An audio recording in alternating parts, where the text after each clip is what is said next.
Whoosh. Hey. Hey. So, this doesn't have to be a long show. Okay. But I really wanted to talk about I won't talk about season 1 of Delicious in Dungeon. Yeah, it just finished. So we just finished it. It was on Netflix. It's simulcast on Netflix and in Japan. Yeah.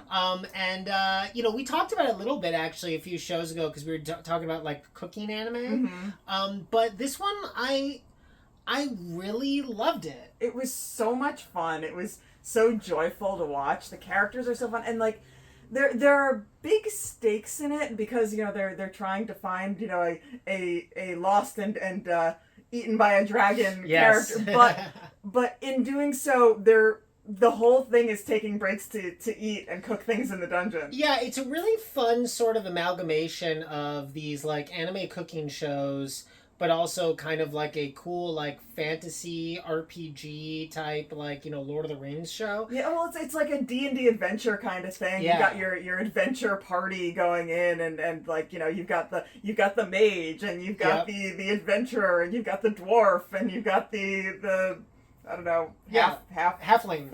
Yeah. But he was basically a hobbit. Yeah. No, totally. I mean, that's the thing. I love that they took that aspect of like the sort of classic fantasy sort of D&D dungeon crawl like you're talking about and added it to a cooking anime, but unlike a lot of the cooking anime we've seen, it's all about eating monsters. Yeah. And so it's all like, they'll have like a minotaur stew, or they'll have like, some of them were crazy. Like they... Like when they ate the treasure monsters. Yeah, the treasure like insects or whatever. Yeah. And I love that. I love the aspect of like, you still are kind of learning about cooking on like a very basic level, but also kind of like it's got that fun twist of being like a monster. Well, it's funny because like we talked about in the other show that we did, some of the anime you actually learn like, oh, I could adapt this. Oh, oh, he's cooking a fish and it's like this kind of fish. Yeah. In this case, it's like the techniques are still, braising or frying or whatever, those techniques are the same, but you can't really, for the most part, associate. It's like, I can't tell you what dragon meat would be, oh, totally. associated with. The other thing that I love about this is it's like all those stories that you have from like D&D games where the story just goes off the rails because the people playing it just take it into some like weird direction for whatever reason, totally, going like off the rails of what the dungeon master had planned. Totally. And this is what this feels like where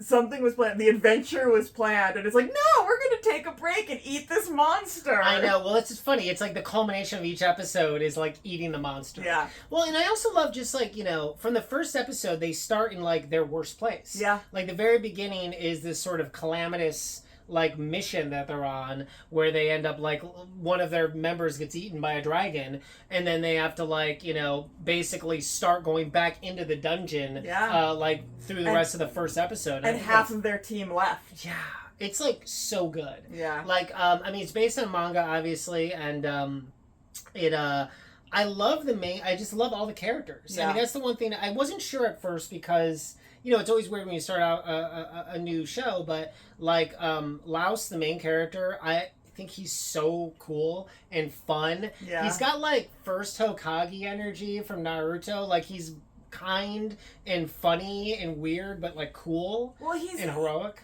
There's something, he's obsessed with monsters in the way that a 5-year-old child is obsessed with dinosaurs. Totally, yeah. Like wants to know every last thing about them. Well, like if you know something about a monster he doesn't know, he's gonna question you on everything. He wants, if he can see it, oh my gosh, he is going to see it and like learn everything about it that he can, and if that includes also what it tastes like, all the better. Well, that's what's so funny. Yeah, his obsession with monsters, ultimately, it's like, should we eat them? Yeah. But that's what's so cool about the show is like in general. So the concept is like there's these dungeons and these groups of adventurers go down and they try to find treasure and fight monsters and stuff.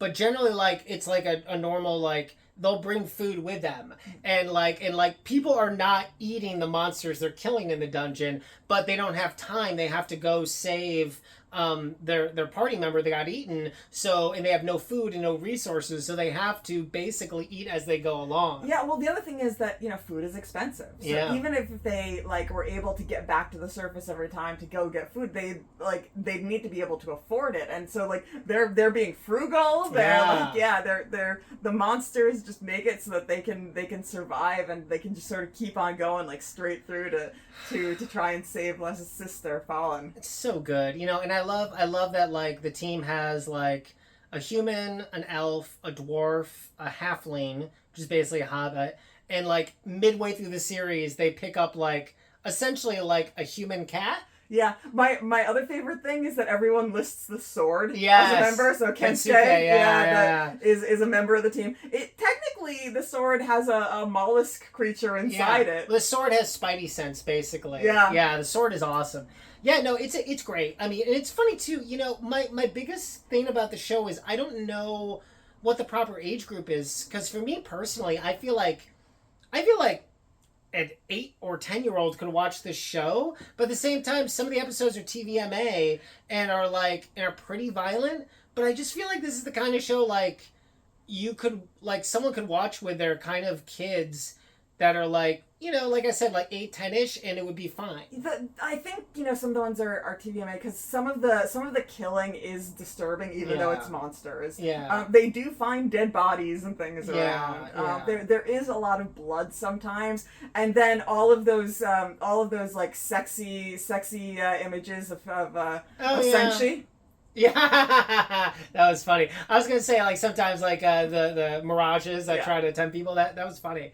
Senshi is so funny. Senshi is the dwarf character, and he's always lounging around, half naked, kind of like Jeff Goldblum in Jurassic Park. Yeah, he's so good. I love all the Senshi memes I've been finding around lately. Well, it's like that Burt Reynolds and Playgirl picture. Yeah, exactly. Totally, 100%. Yeah, I mean the show's so awesome, and I feel like I don't know. I feel like it's a really fun, because generally speaking, even though we did a show about it, it's sometimes the cooking anime are hard for me, and I really love campfire cooking. Yeah. I love the relationship between him and the monster.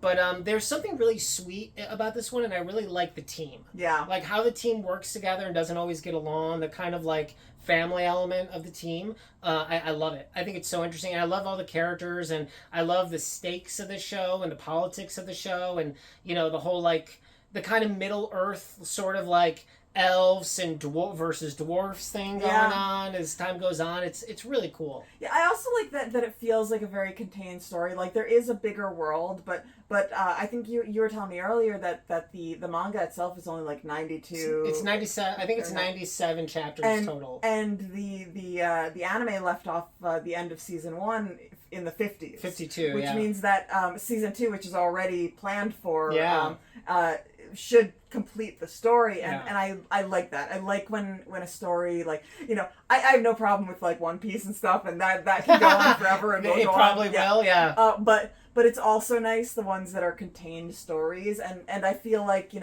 this particular story, maybe there would be more to the world, maybe there would be a sort of spin-off kind of thing, but this party, this group, you can feel how contained their story should be, and I would hate for it to just get expanded for the hell of it. Yeah, and it doesn't need it too. At first the show was a bit of a, I don't want to say slow, because they start off right in the middle of things, but I feel like it didn't really get into really interesting, darker, cool stuff to episode 9 or 10. Mm-hmm. And then it really takes off, but it almost becomes a different show to me. Yeah. And I love that. I love that it's got those layers where I feel like the first 9 episodes are kind of safe, and then it turns into a much more grave situation. Yeah. Which I think is so cool, because it's many elements. I mean, I'm trying to think. I know there's been other anime like that. Frankly, Jujutsu Kaisen kind of feels that way, but Jujutsu Kaisen is a whole other thing. JJK season 2 is insane. So good. So that's not really a good example. But it's funny. I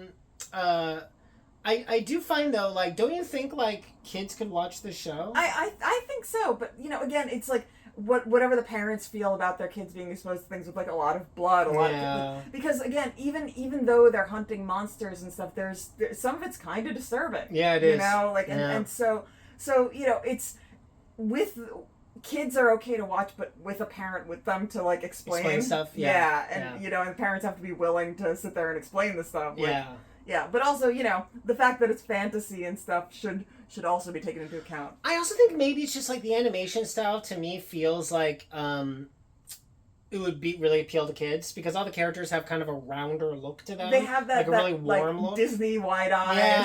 Yeah. There's that. It just feels really warm, and I feel like that they would love that. Man, it's so funny too because I'm like I keep on reading I keep on thinking like. It's okay for kids, and I think about Studio Trigger making Kill la Kill, which was like not at all okay for kids. So I was like, this show is tame compared to that. I mean, yeah, in comparison, sure. Yeah. Anyway, that was it. I love the show. Yeah. I think it was really fun. I think worth watching. if you guys haven't watched it yet, it's on Netflix now. Everything's so there.